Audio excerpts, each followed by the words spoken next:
Hey everybody, my name's Cheyne and I'm a fine art nature photographer as well as an automotive photographer. And I thought I'd make this quick video on my brand new 2018 Toyota Tacoma Pro, which I've had now for about 2 months, but we've already put 7,000 miles on it. So here are some of my loves, my likes, and my dislikes about this truck. Working in the automotive industry was actually a huge reason why I chose the Tacoma Pro.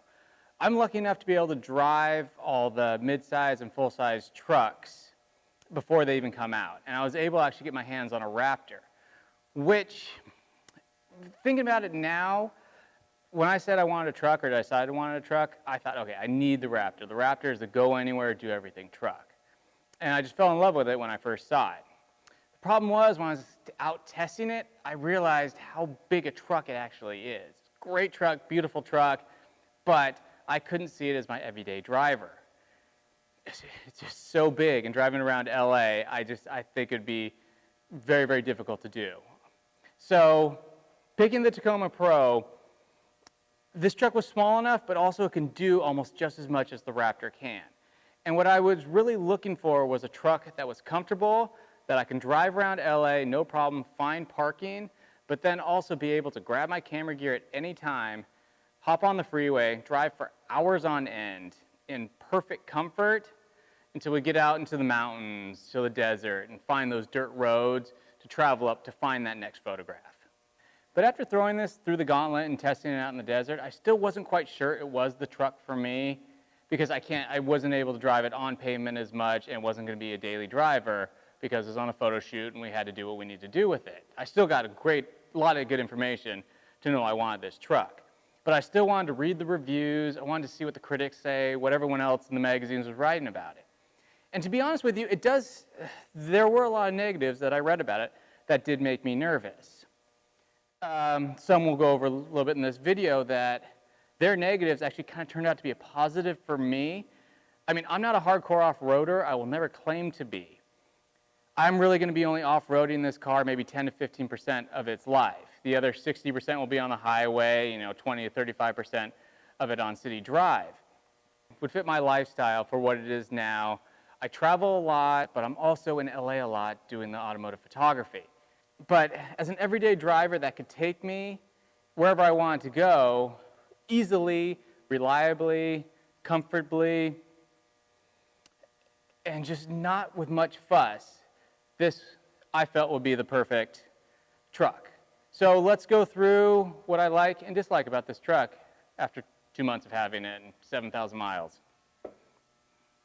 I'll start up front here with Toyota's really good looking Heritage grille. I really like how this looks. It makes the trunk look really good. But down here, this is Toyota's Safety Sense. And looking at the truck, this came with it. This was standard on all the models, or I'm pretty sure most of the models. This comes standard now. I didn't really care if I had it or not. I consider myself a pretty aware driver. I've never run into the back of anyone. So I figured, have it, not have it, no big deal for me. It changed my mind very quickly in the way that late one night we were coming home from a long day's hike back to the campsite, and there was a deer that ran across. I didn't even see it. It picked it up. I was able to brake. We didn't hit the deer. So it has paid for itself in spades with that. So that saved the front of my grill. It does get a little finicky in stop and go traffic. I have noticed when you're moving slow with traffic and you're just barely pressing on the gas and someone kind of cuts in front of you but they're still moving forward, excuse me, this senses that and tells you to stop. It didn't quite realize that that car is moving forward as well. But other than that, it's only happened to me a few times in all the hours I've spent in traffic. So it's really not too bad, and it's definitely worth dealing with if it's going to save you from hitting something like it did for me. Moving up to the engine and transmission, this is where this truck really suffered with critics. A lot of people didn't like the way the transmission was set up, and it'd shift really quickly to save on gas, and also too, it does hunt a little bit for gears. Now, I'll be the first to admit, yes, it does do that a little bit. Going up, a gradual grade on a hill, it does kind of shift up and down just to keep you, it is saving gas, yes, but it's an quick, easy fix just to shift it into S, shifter into S to get rid of that. But other than that, I actually really like the way this transmission and engine is set up. Being an everyday driver, again, I'm getting great gas mileage, because when I was reading up on this car, I was a little disappointed that it is only rated for 20 combined, 18 city, and 22 highway.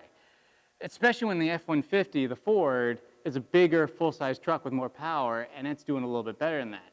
So that was a downfall for me on this. But with very, what's the word?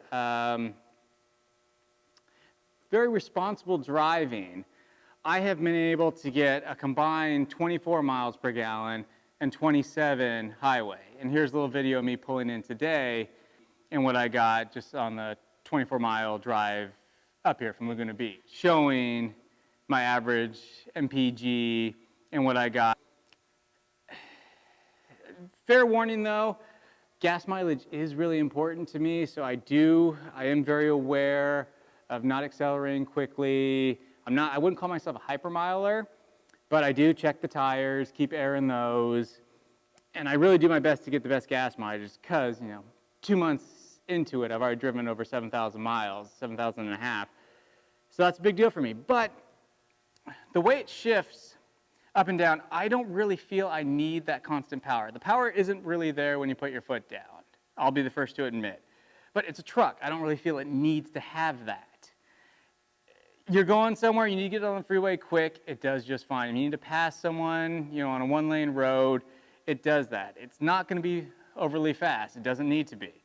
And I would personally have better gas mileage, deal with the little shifting issues here or there, than have the poorer gas mileage and a faster truck. But that is me. So really the way this engine's set up, it has plenty of power, I feel. It's rated to tow, I think it's 6,400 pounds. That's what it's rated at.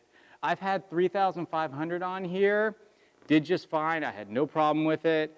I'm not sure I'd really want to put much more on it, but I can't say that honestly because I haven't had much more on it. So it did great at 3,500 towing. Sticking with the gas mileage theme, I thought I'd introduce these Goodyear Wrangler Kevlar tires. Now, again with the critics, a lot of people felt this wasn't a beefy enough off-road tire for this off-roading truck. And they think Toyota kind of did more of an all-terrain tire just to save for your MPG. I'm happy with it. We've taken it on snow and ice with no problems, and we've taken up the Laurel Canyon Trail, which is rated moderate to hard on the off-roading difficulty scale. We had no slippage issues, no problem at all. So I'm happy with them. We haven't taken them extreme off-roading yet, so I don't quite know how they'll handle that. But back to the trail, the off-roading trail, everyone was telling us we needed to air down. We didn't because we didn't have a pump at the time. And this again went right up it, no problems, no slippage. So I'm really happy with the tire. I guess the only little thing about every 1,500 miles, I have to put a little bit more air into them. But other than that, they've been great so far. They have 7,500 miles on them. They still look brand new. So yeah, I'm happy with the tire. I'm happy with the choice Toyota made. Now between the Fox shocks and the reliability of Toyotas, that's what really kind of won me over with this truck. Absolutely love the Fox shocks. They're really smooth on-road and off-road, and I really like how they're mounted. What I mean by they were such a big point was it was down to the Tacoma Pro for me and the Chevy, the ZR2. Like both trucks, Chevy ZR2 had beefier tires plus the diesel engine plus the better gas mileage. Again, Toyota has the Fox shocks and the reliability. But why I'm concentrating so much on the shocks is we took both of them out off-roading to test them. And the thing that really bummed me out about the ZR2 is the shock setup they have, which, what is it called? The Multimatic shocks that they have. and they're mounted really low, and we kept scraping on rocks the whole way through on the trail, and this being right behind it or right in front of it had no problem. So again, back to my inexperience at off-road, I don't think I'd be able to learn fast enough to be able to avoid that. But even the people we were with were good off-roaders. They've done it many times before, and they were still scraping, and that just kind of made me really nervous about having that truck and not knowing 100% what to do with the Chevy, and I'm always scraping on the shocks. So this was a huge plus for me. Again, they ride really nice, really bombing down those dry dirt roads out in the middle of nowhere. It has its bumps, but it takes a lot of, it softens the blow a lot. They're really nice shocks, a really nice setup as well. Now with the seating position, the comfort of the seat, and it not being electric, in most of the reviews I read, this was marked down as a negative on this truck. For me personally, I don't have an issue. Seating position, as long as you're within 5'9" to 6 foot, you're in that so-called sweet zone, which I am. I think it's very comfortable. I like the seating position, where my hands fit on the wheel, and my legs need to be for the gas and brake. I have no problem with it. My girlfriend, on the other hand, is 5'4", and she doesn't really feel comfortable sitting in the position she needs to be to drive this. Our creative director here is 6'6", and he won't even get in the car anymore. He tried it once and said it was so uncomfortable, he doesn't even bother. So, but again, as long as you're within that sweet spot, I feel totally comfortable in it.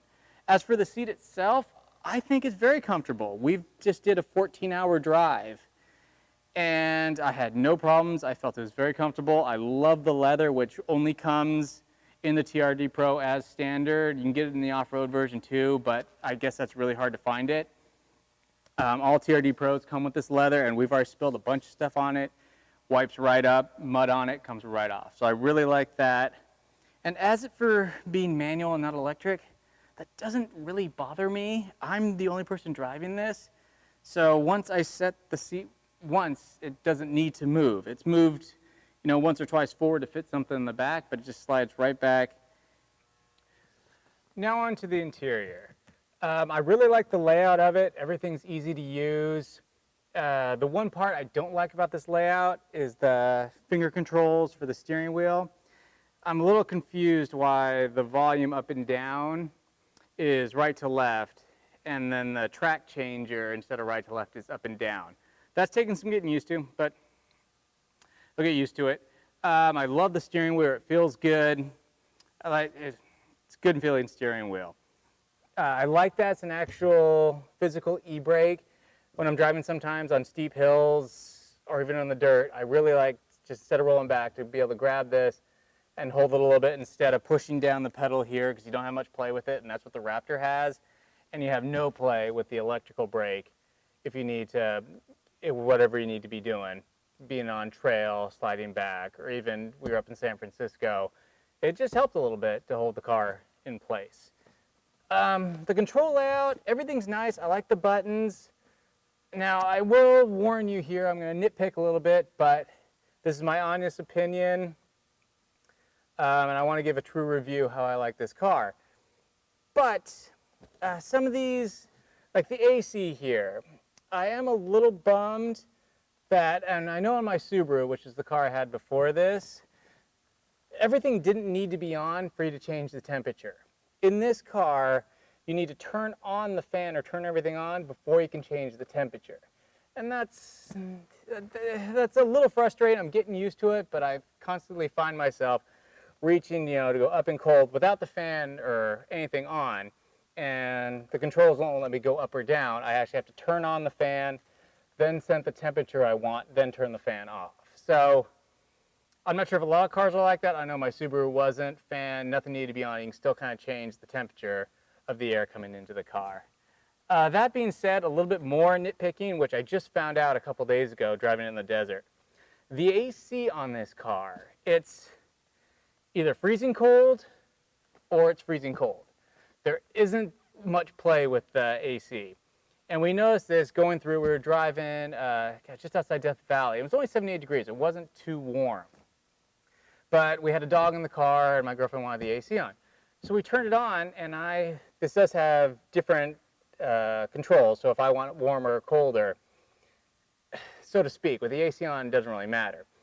But we noticed turning the AC on, it's either, you have to have it really, really cold. You can't just put it at a mild 72 or 73. It's either 60 or nothing. So I'm going to look a little bit more into that. We had to get around that by, you know, putting it kind of as a defroster so it shoots up, so it wasn't quite as cold. But that was something not the biggest fan of. And also too, with all this, and I'm going to get into the controls here, if I'm missing something, let me know down below, because I haven't played all that much with this. We've been spending a lot more time with the exterior, off-roading, learning all of that. So I haven't played too much with this, which that does bring me to my least favorite thing about this whole truck, and that is the rear view camera on this.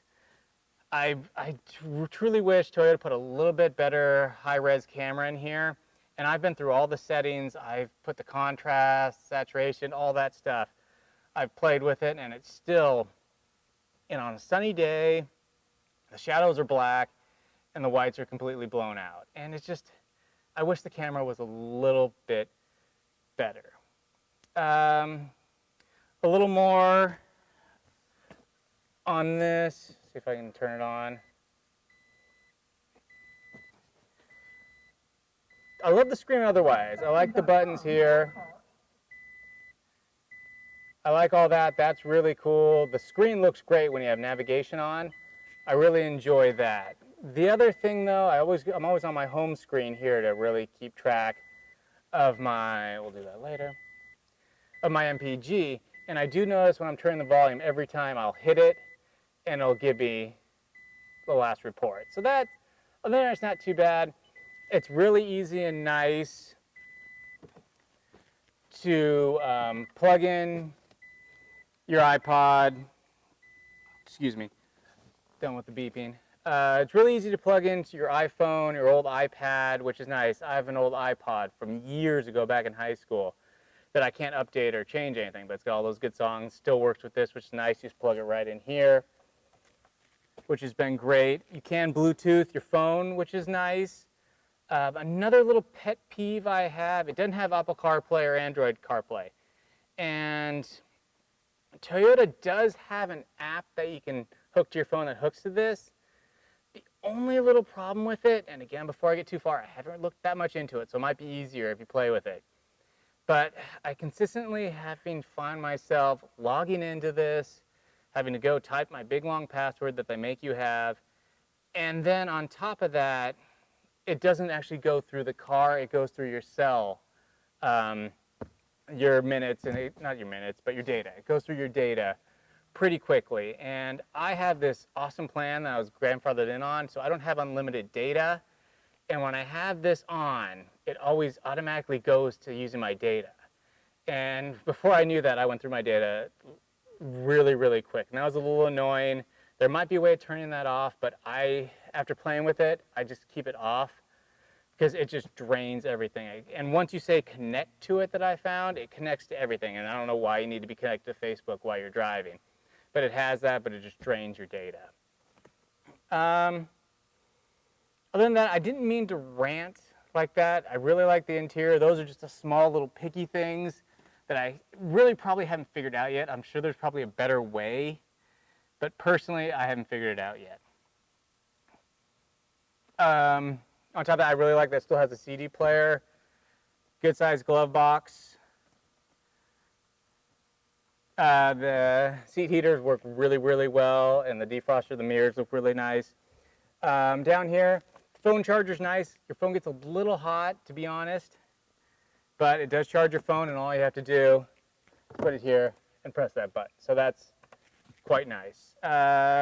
You got a cigarette plug here that you can use, and you do down here as well. So that's nice. This is comfortable.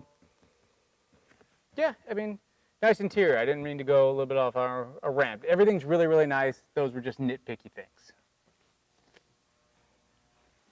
And this traction control is my favorite thing about the whole truck. The crawl control, the terrain control.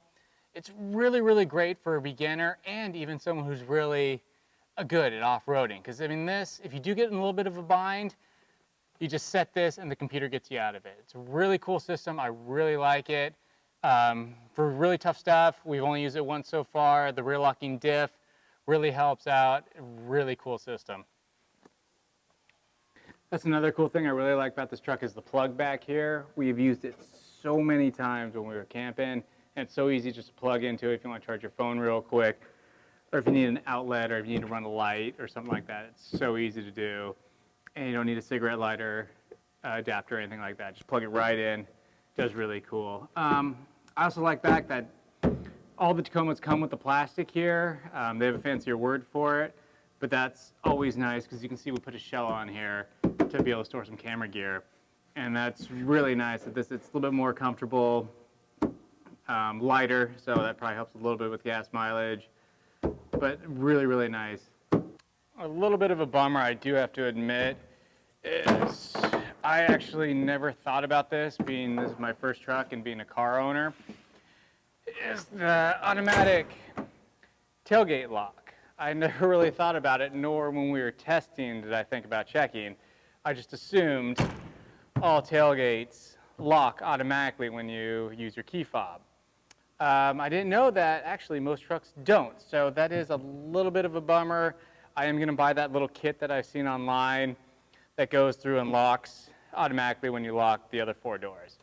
This helps a little bit. This does automatically lock, so it gives it a little bit more safety, but we keep some valuable stuff back here, so I always want to make sure that's locked. It is a simple little thing just to take the key here and lock it, I know, but I've already had it a few times when we're out by the lake or whatever. You forget your keys way far away and this is locked, and instead of going again, you find yourself, hopping over. It'd be so easy just when everything locks, everything locks, everything unlocks, everything unlocks, but small little things. On the note of locking and unlocking, this is a cool function that I really like about this car. You have your keys, you put them in your pocket, don't need to deal with them. To lock the car, locks, you walk away, do what you need to do. And when you do come back, hand goes right here, unlocks. So I find that very useful. That is nice. It's only on the driver's door, and I accidentally locked it again. Some people say they wish it was on all 4 handles, but I haven't run into much use for it. I am really glad, though, it is on at least one. So just a quick recap. There are a lot of things I love about this truck, and there's very few things I don't like so much. And really, those things I don't like, they are really minor and picky. But again, I love this truck. I'm really happy with it. Out of all the testing I did, out of the 3 kind of finalists, the Raptor, the Chevy, and this, I'm really, really excited that I ended up with this one. The Raptor is an amazing truck, and anyone's lucky to have it. But to fit my lifestyle, and if I were out just in wilderness 24/7, the Raptor might be a little bit better fit, but just driving in LA a lot, driving in big cities, I just couldn't see myself using it as a daily driver. The Chevy Colorado, the ZR2, great car, but I really think with the reliability that Toyota has been known to have, I really think this truck is better for me in being a little bit more reliable in the long run. We'll see. I can't prove that just yet, but I think from the reading I've been doing, this will probably be a little bit more reliable as it is a Toyota. But this truck, the computers can do so much for you. I've gotten stuck a few times. I've just been able to turn that on. That's kind of been my get out of jail free card and push me right out. So that was a real draw for me, and that system works so well, and I'm really lucky to have it in this truck. Thank you for watching. I appreciate it. If you like what you saw, subscribe. We have a lot more videos coming out soon from Bend, Oregon, from the Eastern Sierras. So we'll see what this truck can really do, and we're at 7,500 miles now. We'll be up into the teens really shortly here. Have a good one. Cheers.